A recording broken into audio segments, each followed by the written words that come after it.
Magandang araw mga babies. So, ito yung bee trap natin sa container.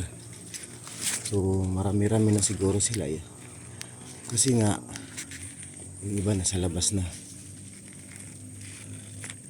So kunin natin, tapos ilipat natin sa kahon. So abangan nyo mamaya mga babies. So ayan yung sitwasyon nila marami. So kunin natin ito mamaya. Ayan na. So ayan,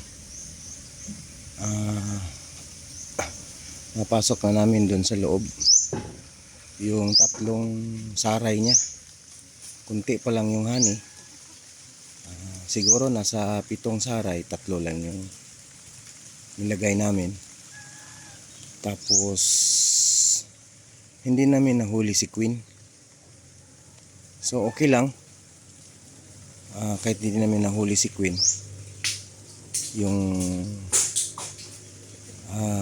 binigla namin na taktak yung yung plastic container, tapos tinakpan agad.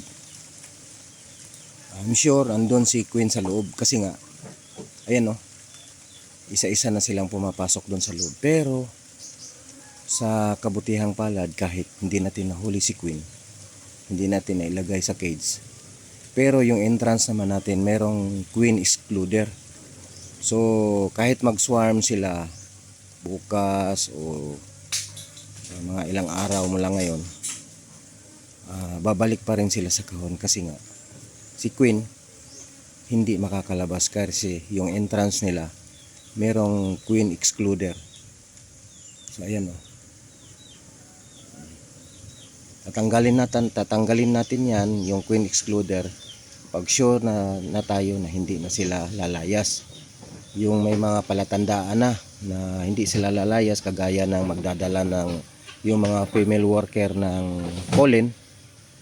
So ibig sabihin nun medyo na-adapt na nila yung bagong tirahan nila.